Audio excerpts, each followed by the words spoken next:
جس گھر سے تلاوت کی آواز آئی یہ گھر پہچانا جاتا تھا کہ مسلمان کا گھر تھا، اور مسلمانوں کے گھروں کی پہچان قرآن کی تلاوت تھی۔ اور آج جن گھروں سے رات کو 3 بجے ٹی وی کی آواز آتی ہو، سمجھ لینا یہ مسلمان کا گھر ہے۔ اللہ اکبر، اللہ اکبر، اللہ اکبر۔ جن گھروں سے رات کو 2 بجے لڑنے جھگڑنے کی آواز آئے، سمجھ لینا یہ مسلمان کا گھر ہے۔ بلکہ تھوڑا سا اور آگے بڑھ کر کے عرض کروں، بڑی معذرت کے ساتھ، اس طرف بڑا مجمع ہے، اس طرف تھوڑا کم ہے، آ جائیں گے پھر لوگ انشاءاللہ العظیم۔ لیکن میں اگر اس پورے مجمع سے پوچھوں کہ آپ میں ہے کوئی عوام میں سے جو مجھے سورہ فاتحہ صحیح طور پر تجوید کے ساتھ پڑھ کر کے سنا دے، نہیں بتا سکتے، نہیں پڑھ کر سنا سکتے۔ مجھے حیرت ہوتی ہے، جو کتاب اٹھانے کے لیے آئی، آج مسلمان کسی اور چیز کو تھام کر اٹھنا چاہتا ہے۔ حضور فرماتے ہیں یہ کتاب جس نے تھام لی، یہ کتاب اسے اٹھا دے گی، اور جس نے اس کتاب کو چھوڑ دیا یہ تباہ ہو جائے گا۔ سبحان اللہ، سبحان اللہ، بے شک۔ تباہی کا جو ہے ذریعہ ہے قرآن کو چھوڑ دینا۔ احسان مانو ان اداروں کا اور ان اداروں کے اساتذہ کا، اور میں ان ماں باپ کو بھی ہدیہ تبریک پیش کرتا ہوں جو اپنے ننھے بچوں کو قرآن سیکھنے کے لیے بھیجتے ہیں۔ یہی بچے آگے چل کر کے تمہیں امامت کر کے پورا قرآن سناتے نظر آئیں گے۔ قرآن بہت عظیم کتاب ہے۔ کان قرآن سننے کے لیے دیے گئے، کان اللہ کا ذکر سننے کے لیے دیے گئے، کان رسول اعظم صلی اللہ علیہ وسلم پر درود سننے کے لیے دیے گئے۔ لیکن جو قوم گانا سننے کی شوقین ہو جائے، اس کی تباہی مقدر نہ ہو تو اور کیا ہو۔ قرآن، اللہ اکبر۔ ام المؤمنین حضرت عائشہ صدیقہ رضی اللہ تعالی عنہ ہر ہفتے میکے تشریف لے جاتی تھی۔ گھر دور نہیں تھا، قریب تھا۔ جو لوگ مدینے گئے انہیں معلوم ہے کہ سیدنا صدیق اکبر رضی اللہ تعالیٰ عنہ کا مکان حضور صلی اللہ علیہ وسلم کے دولت کدے سے کتنے قریب۔ گئی ام المؤمنین حضرت عائشہ صدیقہ رضی اللہ تعالیٰ عنہ ہمیشہ کے مطابق ایک مرتبہ اپنے میکے آنے میں کافی تاخیر ہو گئی۔ سرکار صلی اللہ علیہ وسلم بے چین تھے، انتظار کر رہے تھے کہ آخر کیا بات ہے کہ اتنی تاخیر ہو گئی۔ بہت دیر کے بعد ام المؤمنین تشریف لائیں تو سرکار صلی اللہ علیہ وسلم پیار سے ام المؤمنین حضرت عائشہ صدیقہ کو کبھی حمیرہ کہتے، کبھی عائش کہتے۔ تو سرکار نے فرمایا، حمیرہ کیا بات ہے آج آنے میں تمہیں تاخیر ہو گئی؟ جواب سنیے۔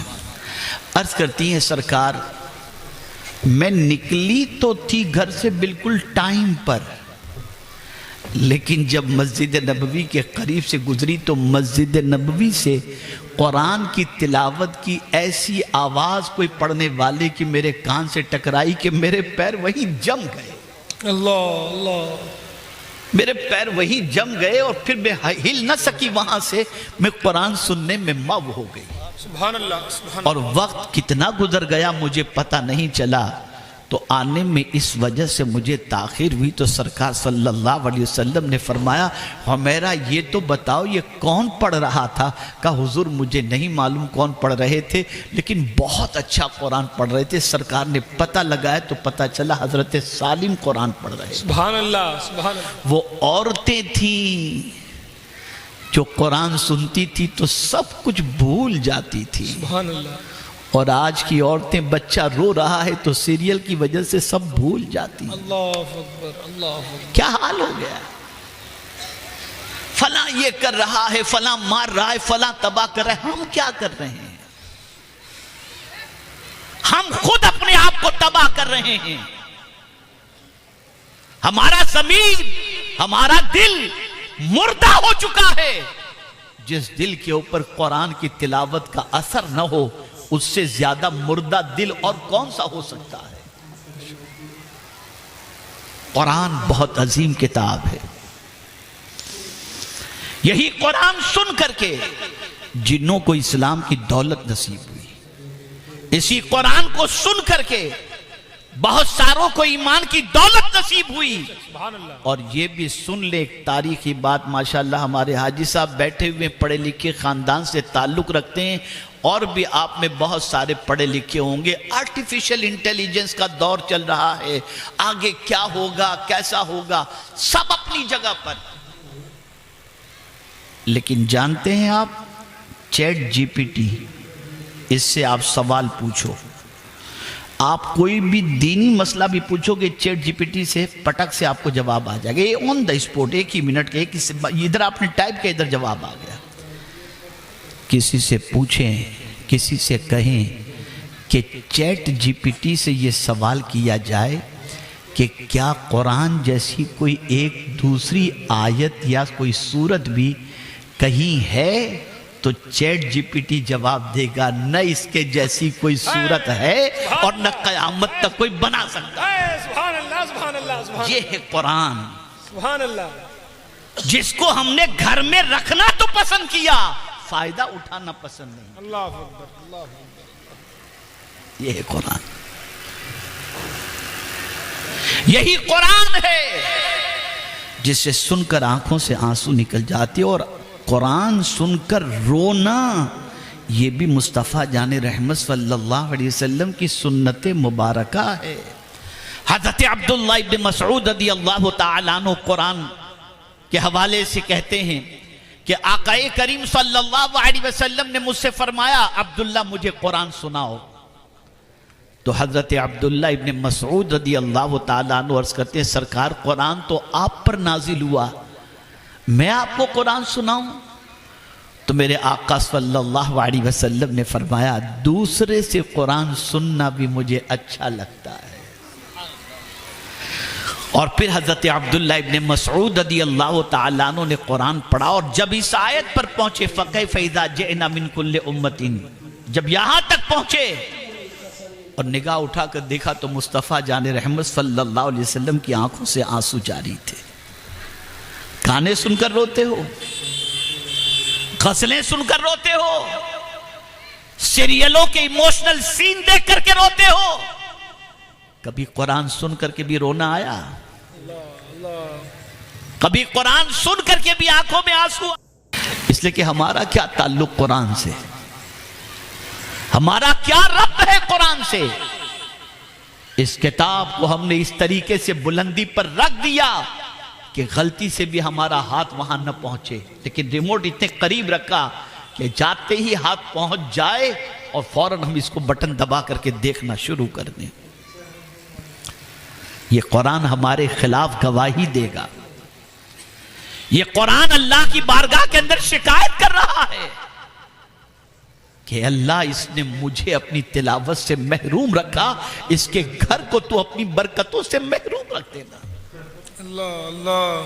ذرا سوچو، آپ ذرا غور کرو.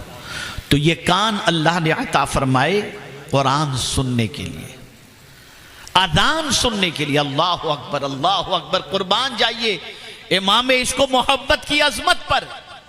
کسی سے آپ نے پوچھا کہ یہ گھر تم نے مسجد کے قریب، کھڑکی تم نے مغرب کی سائیڈ میں کی ہے، وجہ کیا ہے؟ تو اس نے کہا اس طرف سے ہوا اچھی آتی ہے. کہا کاش تو یہ نیت کر لیتا کہ اس طرف سے اذان کی آواز آئے اور میں سنوں. سبحان اللہ اللہ اللہ اللہ. کاش کہ تو یہ نیت کر لیتا. اللہ. رات 4 بجے تک مسلمان نوجوان مسجد کے قریب کھڑا ہوتا ہے، اور جب دیکھتا ہے کہ اذان کا وقت ہوا تو کہتے ہیں چلو چلو چلو چلیں جلدی سے، ابھی اذان ہونے والا. لا حول ولا قوت. یہ قوم، یہ مسلمان،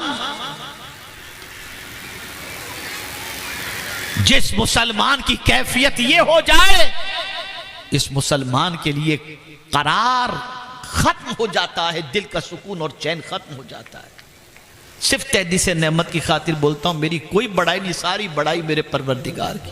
بے شک بے میں شک. پہلی مرتبہ بھی بلاسپور گیا تھا کچھ دنوں پہلے. ایک عرس کی تقریب میں بیان ختم ہوا، ایک بہت پڑھا لکھا ہائی پروفائل میرے پاس آیا، بولے حضرت میں آپ سے ملنے کے لیے بامبے آنے والا تھا۔ تو میں نے کہا معاف کیجیے گا میں آپ کو پہچانا نہیں۔ کہا حضرت اللہ نے مجھے بہت نوازا ہے لیکن میں ڈپریشن میں چلا گیا تھا، اور ڈپریشن کی وجہ سے میری حالت ایک دم خراب ہو گئی تھی۔ اس کے بعد اتفاق سے آپ کا ایک بیان ڈپریشن پر میں نے سنا اور اسی کو فالو کرتا رہا، اللہ نے مجھے بہت جلدی ڈپریشن سے نکال دیا۔ سبحان اللہ سبحان اللہ۔ میں نے ڈپریشن کا کیا علاج بتایا جانتے ہیں آپ؟ آج بھی میں پورے چیلنج کے ساتھ کہتا ہوں، زندگی میں کبھی بھی آپ کا دل بیٹھ رہا ہو، اب کیا ہوگا، گھبراہٹ بے چینی بڑھ رہی ہو، کچھ نہ کریں، دو کام کریں۔ ہو سکے تو وضو کر کے نماز پڑھ لیں، ورنہ وضو کر کے قرآن کھول کر پڑھنا شروع کر دیں۔ میں پورے چیلنج کے ساتھ کہتا ہوں، آدھا پارہ نہیں پڑھو گے آپ کا ڈپریشن ختم ہو جائے۔ سبحان اللہ، بے شک بے شک، سبحان اللہ سبحان میں اپنی طرف سے نہیں کہہ رہا، مصطفیٰ پیارے کی دعا کی دلیل کے طور پر کہہ رہا ہوں۔ خود حضور صلی اللہ علیہ وسلم نے دعا کی، اللہم اجعل القرآن ربیع قلبی، اے اللہ اس قرآن کو میرے دل کی بہار بنا دے۔ یہ قرآن دل کی بہار ہے۔ کہاں جا رہی ہماری قوم؟ کس طرف جا رہی ہماری قوم؟ ٹینشن ہوا تو ڈرگ شروع، ٹینشن آیا تو شراب شروع، ٹینشن آیا تو سگریٹ شروع، العیاذ باللہ۔ جس قوم کے پاس ہدایت کی اتنی عظیم کتاب موجود ہو، وہ قوم در در کی ٹھوکریں کھائے، اس سے بڑھ کر کے افسوس کی بات اور کیا ہو سکتی ہے؟ اور سن لو، کم و بیش 6 سے 8 مہینے پہلے کا یہ سروے ہے، کم و بیش، کہ ہندوستان کے 60% مسلمانوں کو پہلا کلمہ بھی نہیں آتا۔ اللہ اکبر اللہ اکبر۔ اور اگر میں ایک اور سروے آپ کو بتا دوں، مسلمانوں کا سروے کیا گیا اور سروے میں ایک سوال پوچھا کہ آپ لوگوں کا آئیڈیل کون ہے؟ تو جواب میں سب نے کہا، 99.99% نے جواب میں کہا حضور صلی اللہ علیہ وسلم۔ سبحان اللہ۔ بڑی خوشی کی بات ہے۔ سروے کرنے والے نے ان لوگوں سے سوال پوچھا، ذرا یہ تو بتاؤ کہ تم نے حضور کی سیرت کی کون سی کتاب پڑھی ہے؟ جواب ندارت۔ اللہ اللہ اللہ اللہ۔ آپ جس کو آئیڈیل بنا رہے ہیں اس کے بارے میں کچھ جانتے ہی نہیں ہیں۔ جب جانتے نہیں تو ان کے نقش قدم پر چلو گے کیسے؟ آج اگر دیکھا جائے تو سیلیبریٹی جو ہیں ان کی لائف پڑھی جاتی ہے، ہیرو کی لائف، ہیروئن کی لائف، مالداروں کی لائف، اسپورٹس مین کی لائف۔ میرے آقا کی لائف کوئی پڑھنے کے لیے تیار نہیں، کوئی تیار نہیں۔ بھول گئی یہ ساری چیزیں۔ اس کا نتیجہ یہ ہے کہ آج بڑی آسانی کے ساتھ مرتد بنانا مسلمانوں کو اللہ نہ کرے لوگوں کے لیے آسان بن چکا۔ ارتداد کی لہر چل رہی ہے، ارتداد کی فضا بن رہی ہے، بڑی عجیب سچویشن ہے۔ خیر، میں تو ابھی صرف سماعت ہی پر آ کر کے اٹکا ہوا ہوں۔ اللہ نے سب سے پہلے سورس آف ایجوکیشن کے لیے کان کو بنایا، وَجَعَلَ لَكُمُ السَّمْعَ، پھر فرمایا وَالْأَبْصَارَ، اور آنکھ۔ آنکھ بہت عظیم دولت ہے۔ یہ آنکھ ہی ہے کہ کسی نے ظاہری حیات میں ایمان کی حالت میں مدینے کے تاجدار کو دیکھ لیا تو صحابیت کا مقام نصیب ہو جاتا ہے۔ یہ آنکھ ہی ہے، یہ آنکھ ہی ہے۔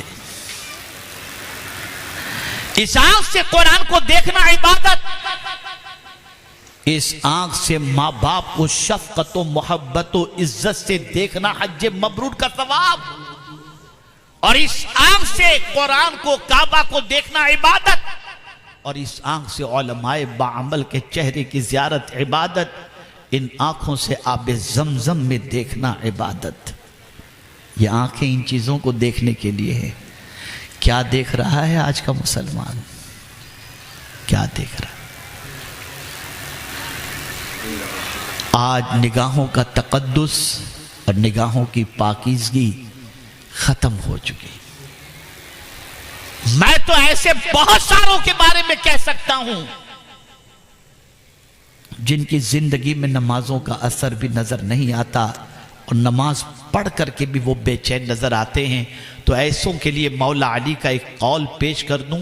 مولا علی کرم اللہ تعالی وجہہ الکریم سے کسی نے پوچھا کہ حضور نماز پڑھتا ہوں لیکن نماز میں لذت نہیں ملتی، کیا کروں؟ ارشاد فرمایا اپنی نگاہوں کو پاک رکھ، تیری نماز میں تجھے لذت مل جایا کرے گی. بے شک سبحان اللہ سبحان اللہ. نگاہوں کو پاک.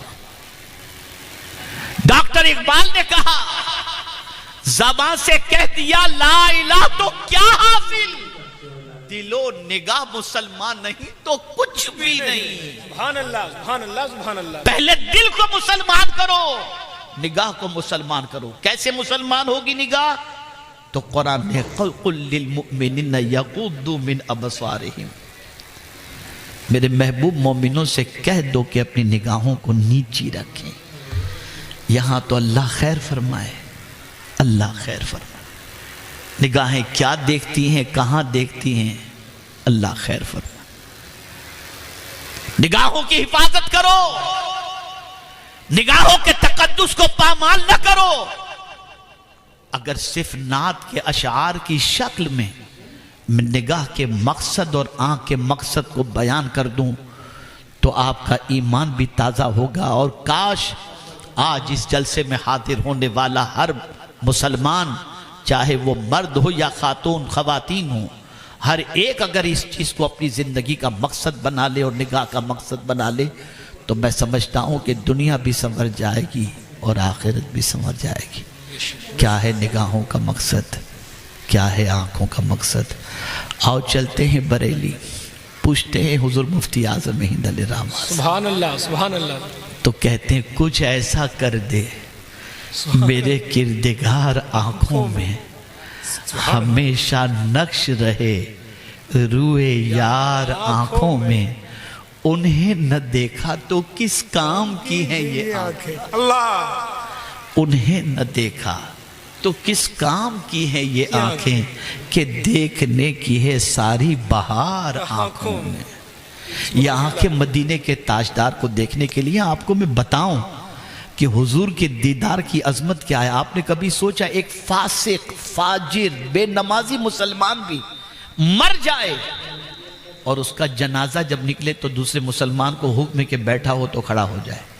ہے یا نہیں بھئی؟ جواب تو دیجئے. آپ کہاں ہیں بھئی؟ سن رہے ہیں نا کہ سو رہے ہیں؟ جواب جیسا چاہیے ویسا نہیں ہے. ایک بار زور سے سبحان اللہ کہہ دیں تو میں سمجھو سن رہے ہیں آپ. سبحان اللہ سبحان اللہ سبحان اللہ. علماء تشریف فرمائیں، مفتیان کرام تشریف فرمائیں، میرے اس بات کی تصدیق کریں گے کیسا بھی مسلمان ہو اگر اس کا جنازہ نکلے آپ بیٹھے ہو تو کھڑے ہو جائیں. یہ حکم ہے یا نہیں؟ یار زندگی میں کبھی وہ آیا تو کھڑے نہیں ہوئے، آج مر گیا تو اس کا جنازہ نکلا تو ہم کھڑے ہو گئے. اس لیے کھڑے ہو جاؤ. یہ خوش نصیب ہے جا رہا ہے قبر میں حضور کی زیارت کرنے کے لیے. سبحان اللہ سبحان اللہ. تو جس کو حضور کی زیارت نصیب ہونے والی ہے اس کی تعظیم کے لیے کھڑے ہو جاؤ. سبحان اللہ. آپ کیا سمجھتے ہو حضور کی زیارت کو؟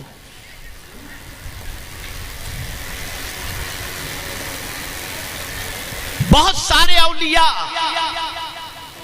ایسے گزرے ہیں جنہیں ہر رات حضور کی زیارت نصیب ہوتی تھی، اور جس رات حضور کی زیارت نصیب نہ ہو وہ اپنے لیے بہت زیادہ تکلیف کا سبب سمجھا کرتے تھے.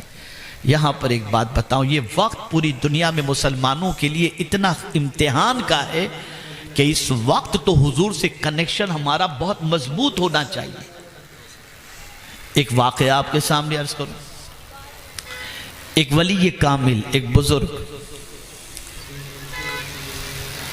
ان کو اللہ عز و جل نے یہ کمال عطا فرمایا تھا کہ جس کو چاہتے تھے